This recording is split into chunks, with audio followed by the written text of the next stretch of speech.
the United States of America, we have the right to get together and have Mohammed cartoon drawing contest if we so choose. And if you're here as a Muslim, you may find that offensive. And if you're willing to discuss that with me reasonably, I'm willing to tell you that, I understand. I feel your pain.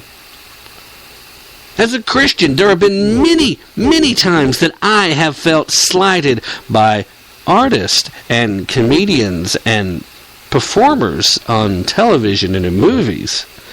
But, you see, that's okay. They don't care that they've hurt my feelings. They don't care that they've offended me or millions of other Christians around the world, or even here just in the States. They don't care that some artist decides to put a crucifix in a jar and fill it with urine and call that art and get taxpayer dollars to go with. You got paid for with taxpayer dollars. That's okay, because we have freedom of speech here. Well, we do.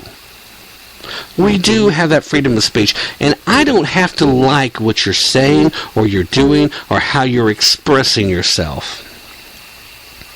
If you choose to express yourself in the fashion of, say a flag stomping challenge, what the heck is wrong with these morons?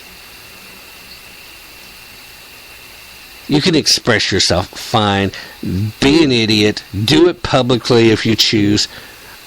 If I didn't have anything better to say or do, I'd keep it to myself, quite honestly.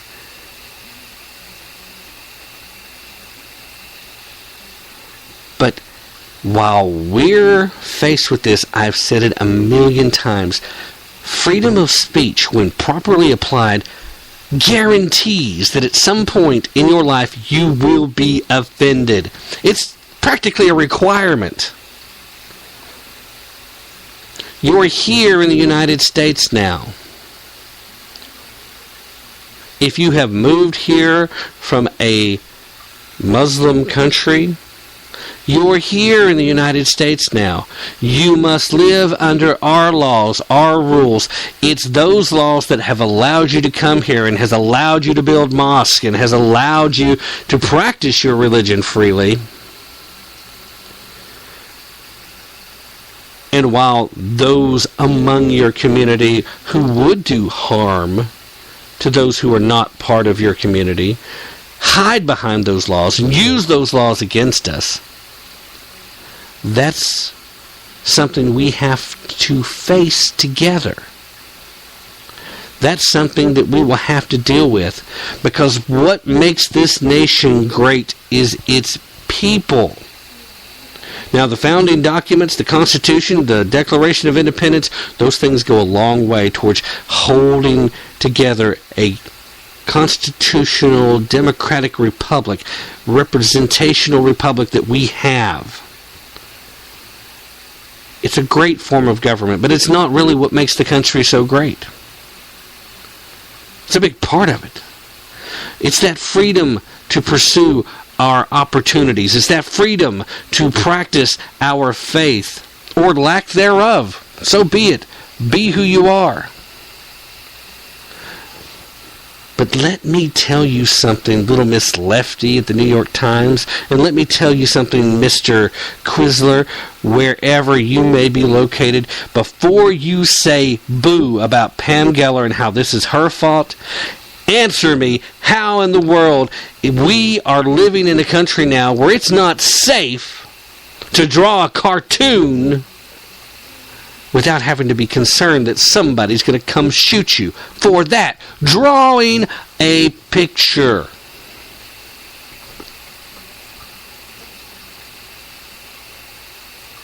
Now, generally speaking, I'm a less try to pull together kind of guy. let's look for what we have in common kind of person. Those are the discussions that I like to start. Those are the conversations, the tipping points, and I try to preach common sense and the establishment of dialogue between people who typically don't think they agree on very much, because the bottom line is I think under it all, most people have way more in common than they have difference. But if you're so blinded by a political agenda or by the brainwashing or indoctrination that you suffered while you were going through education, and that's what I refer to the higher learning these days, enjoy your journalism degree. Hope the indoctrination took. Evidently it did. Freedom of the press is guaranteed in the Constitution. Are you ready to stand up for it? When we had these wonderful art displays through the National Endowment of the Arts, where Christianity and even Judaism were attacked in the name of art, of course, you applauded. Oh, this is awesome. This is wonderful art. This is America. They have the freedom to express themselves.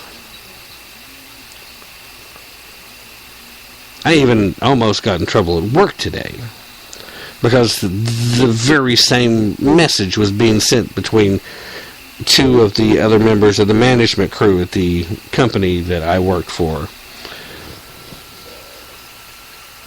They said, well, you know, they were just riling these people up. Why would you do this? You endangered these people. And then before I had a chance to get up and walk away, because I wasn't having a particularly great day earlier today anyway. That's another story.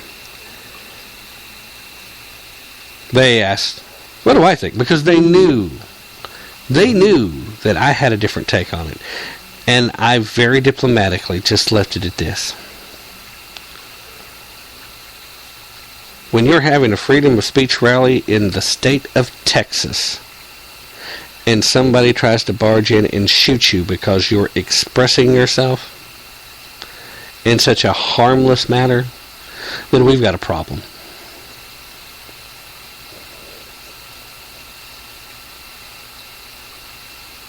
And then I went on. I stayed calm, but that's what I've got to get off my chest now. How dare anyone sit here and say, oh, it's all your fault, Pam Geller, because it's not. She has been trying to wake up everyone to the simple fact that radicalized Islam is a threat to any rational thinking non-Muslim. And even to a lot of rational thinking Muslims as well. You look at who ISIS has been killing. They've killed just as many Muslims as they've killed Christians and Jews. Actually, probably still more. Although the Christian numbers have been catching up as of lately. It still keeps coming back to this simple fact. This is the United States of America, and I don't care if you're hanging out in one of the liberal northern states, or if you're hanging out in the West Coast, or if you're in the heart of Texas, or if you're right here in freaking Tennessee. We should be able to freely say and express what we think and how we feel about any political or sociological social issue, whether it's freedom of religion or our constitutional rights, or whether or not we like the Thursday night lineup on NBC. All of that falls freely under our ability to publish our feelings. That's what social media has become. Social media is people, in some cases, every stupid thought that comes across their head. Other people tend to be a little more thoughtful. And I'm not attacking anybody. Hey, that's what it's about.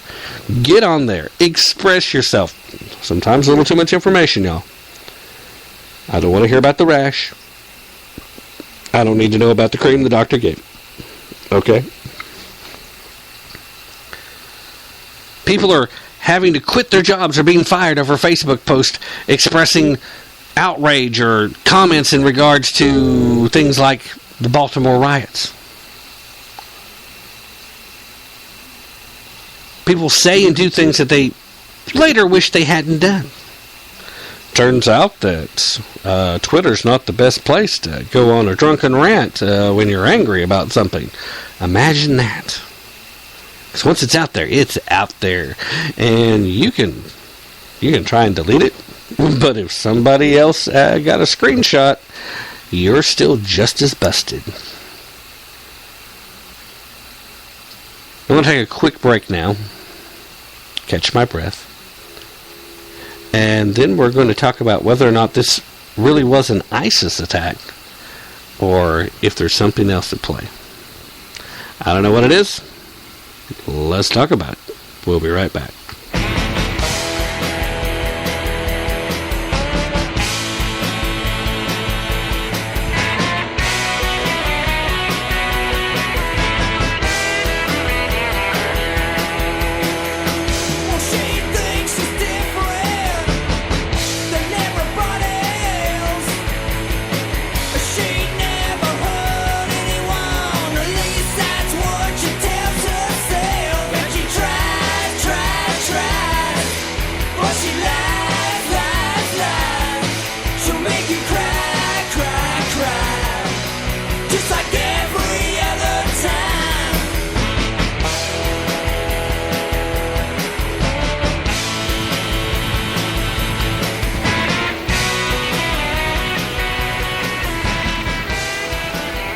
Alright everybody, we are back. Thanks for staying with me. Had to take a quick little break to try and get this tickle chased out of my throat. I think I've taken care of it. Hopefully it's a done deal. Now for those of you who aren't familiar with Pamela Geller, let me send you to PamelaGeller.com, also known as Atlas Shrugs. She's got a whole website dedicated to try and bring forth the information that you need to know about the threat that modern Islam poses to the Western world.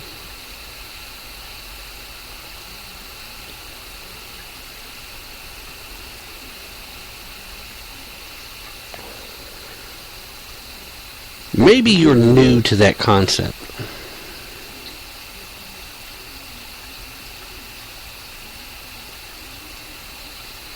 Maybe you don't have any idea how dangerous radicalized Muslims can be to anyone that's not just as radical as they are. You need to educate yourself. Don't just take my word for it. Don't just take Pamela Geller's word for it.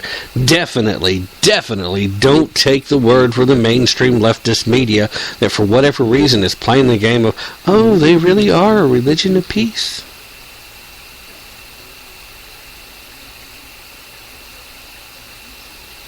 The only thing I have to say to you to get the simple message across is they were offended. They were going to come try to kill a bunch of people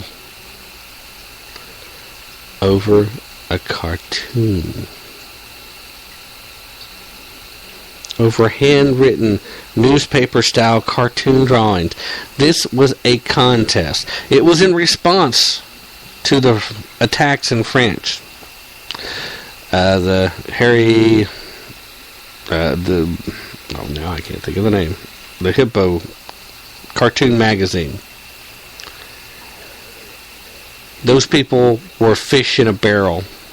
They were shot, they were killed, and it's because they were publishing pictures of Muhammad, drawings of Muhammad, not actual pictures, but drawings, cartoons. Some of them were pretty bad. You know, I understand being offended. I wouldn't publish stuff like that. A lot of what I've seen that was part of the art that was submitted in this contest, I think much more tasteful, far less offensive. But I can still see where it would be offensive to you if you are a radicalized Muslim. But here's the thing. These two, they knew the contest was going on. It was fairly well publicized. They knew it was going to happen. They made the decision they're going to go attack.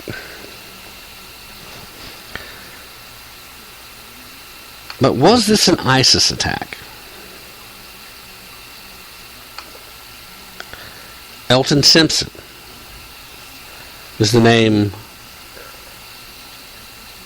of the shooter